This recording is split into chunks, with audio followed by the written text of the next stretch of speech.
Assalamu alaikum wa rahmatullahi wa barakatuh. Welcome to another Quran step. Today we'll be covering the 43rd ayah of Surah Al-Baqarah.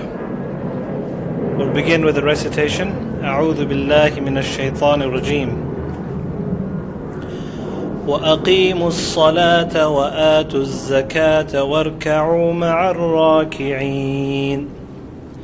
Here is a command being given to Bani Israel. وَأَقِيمُوا, and establish, as-salah, prayer, وَآتُوا, and give, az-zakah, zakah, the compulsory charity from a person's wealth, وَارْكَعُوا, and bow down, مَعَ الرَّاكِعِينَ, with those who bow down.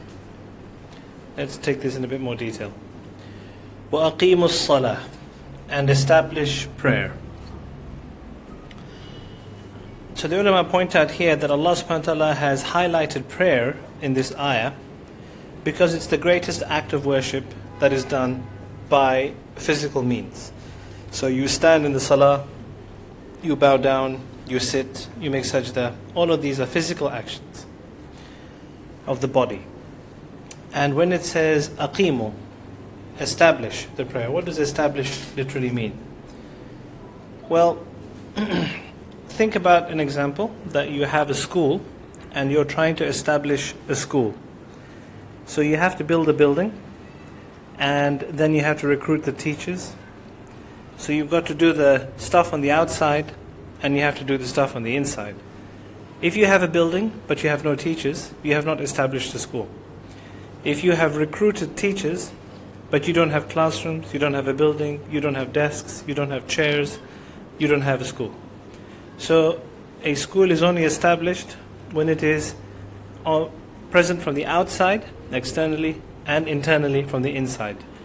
When you completed everything, that's when you say it's established. The same thing applies to salah. The external requirements of salah are things that are visible to people.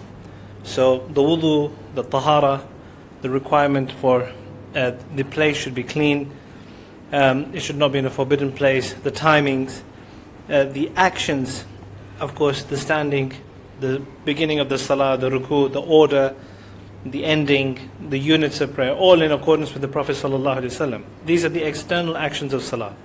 Internally, salah requires the presence of your mind. You're standing in front of Allah, humility. So when you have the external and internal actions of salah, that is when you have established salah. وَآتُوا الزَّكَاةَ, and give zakah. So what does zakah represent? In comparison to salah, salah is the amal or worship of the greatest worship of the physical worship, and zakah is worship by financial means. It doesn't actually say in the ayah, if you look at it, it says آتُوا الزَّكَاةَ, and give zakah. It doesn't say to whom. But the ulama point out that it should be given to those who are eligible for it, which is also mentioned very specifically in the Quran later on. Note the connection with belief. In the previous ayat, Allah subhanahu wa ta'ala had asked Bani Israel to believe, and the most important actions after belief are prayer and zakah. وَارْكَعُوا مَعَ الرَّاكِعِينَ, and bow down with those who bow. So here the ulama point out that there is a mention of congregational prayer. The people who are bowing are the people who are in the masajid, in the houses of Allah subhanahu wa ta'ala. And the Quran is emphasizing that the Bani Israel should join the Muslims and pray together.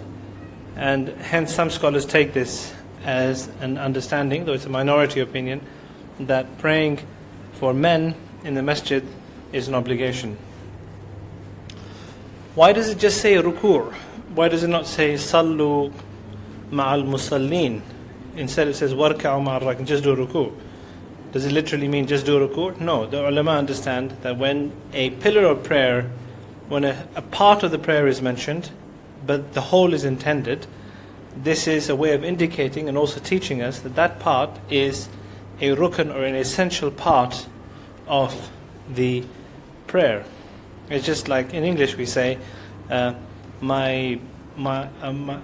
have my the full support. You have my full support, or my hands are with you, or his hands were involved. You use a part of the body to represent the entire person. in Arabic they said وَالتَّعْبِيرُ عَنِ الْعِبَادَةِ بِجُزْئِهَا يَدُلُّ عَلَى فَرْضِيَّةِ فِيهَا.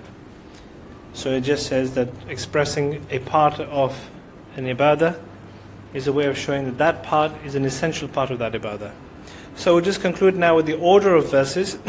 In ayah number 40, Allah subhanahu wa ta'ala said to Bani Israel, أعوذ بالله من الشيطان الرجيم يا بني إسرائيل اذكروا نعمتي التي أنعمت عليكم.